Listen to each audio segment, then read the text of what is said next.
I have never been in that position, and I thank God. So, I mean, I just don't feel in a position to say anything about this. You've clearly been there. 25 years ago. He would be 25 this year. And it never leaves you. No, it doesn't. But it is wonderful to talk about him because it makes him real. And he is real to me, and he always will be.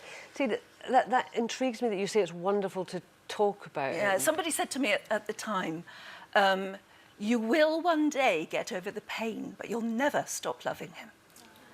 And it was absolutely true. Sorry, you can hear it 25 years later. I mean, and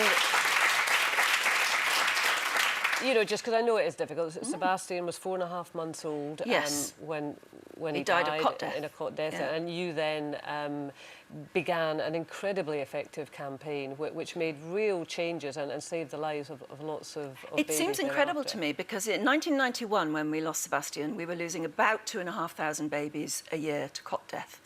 That's 5 or 6 every single day. So on the day Sebastian died, probably 4 or 5 other babies that day died. And then again the next day, and then again the next day. And then when I read a fact here that I brought in 2014, 3,014 babies died before they reached 1. So that was cot death, 2,500 babies a year in 1991. We've greatly got that figure right down to about 300 a year. It's still 300 too many. But now we've got to look at the same. We've got to look at miscarriage and stillbirth and all those other things because so many of those deaths are preventable. You know. Well, and also I think this Baby Loss Awareness Week that they're having encompasses miscarriage, stillbirth, and neonatal deaths. And obviously Sebastian was 4.5 months old. He was a baby. He was who was with you for 4.5 months. But equally, and I think that's, you know, with Vicky Foxcroft there, she was so young. The baby was a stillbirth, and she obviously feels so passionately. She wants her baby to be recognised as a person. As a baby, and also, well, Nadia, you've had miscarriage, and I had 3 miscarriages in between Maddie and Kiki, and I mean, miscarriage is such a medical term, isn't it? It doesn't. Well, it is, and yeah, I mean, I've spoken about it before here, and the thing is about I really passionately believe that that it's better to tell people as soon as you know you're pregnant. Because I think what happens often for women is you can be pregnant, and from the moment you're pregnant, you're in the hopes and dreams of that baby and their future and your lives together. It doesn't matter how many weeks or months or whatever you are. And I think if you're pregnant and then you lose it and you haven't actually shared that news with anybody, then you can't get any of that support from your family because they haven't been invested in those dreams that you've had.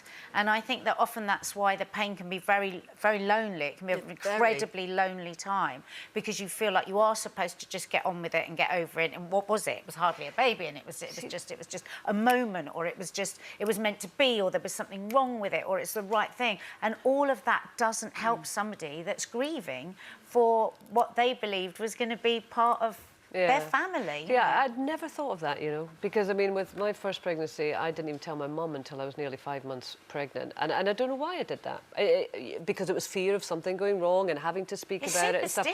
It's superstition, and I believe also it's people protecting, without us realising, us from hearing about the pain. We're not very good in this country with grief. No. And about, you know, we don't, just tuck it away. And I think that's where it comes from. Once we really know the baby's here, then let's all celebrate. Well, talking about that not being very good with grief, these we've mentioned it a couple of times today, these reborn babies. Now, these are incredibly lifelike dolls which are created in the image of babies that have been lost, and that the family... So in some cases they're made to look like the baby you've lost? Yes, they can be, yeah. Gosh. Yeah. The only thing I mean, I don't think... I would never judge. I don't think... you never judge somebody else's bereavement because everybody handles it in a different way. I had so many mums come up to me and say, oh, isn't it lovely, your little Sebastian sitting on a cloud looking over you? And I thought, that's not how I want to think of him at all. It suits you, but it doesn't suit me. So you learn very quickly that we all grieve in very, very different ways. And I can see why, in some respects, because when you lose a baby, your arms ache. They physically ache. And I think to cuddle something would be wonderful. But for somebody that's at what point do you then put it down? Yeah. And for somebody maybe that's never actually even, you know, it's had an early miscarriage and has never held and never had that grieving, because I think it's a really important part of it is the grieving, isn't it? Is actually seeing and touching. And I can see, for me, it's whoa. But like you have to respect whatever is the right way for somebody to grieve is the right way for somebody the to other grieve. area that is changing is with stillbirth, and now it is becoming more common for parents to be able to spend a period of time with babies that have been stillborn, and they have special sort of chilled cots which will preserve the baby for maybe a number of days. And I spoke to a lady recently, and she was saying how they dress the baby, change the baby's nappy, put the baby to bed, and it really helped. And now, from my position, I think, oh. But we're all different, But it helped. aren't we? It helped them, you know, and I think it's becoming more the way. If you've enjoyed that, then why not click here for more? And don't forget to subscribe by clicking here so that you never miss out on the best Loose Women moments.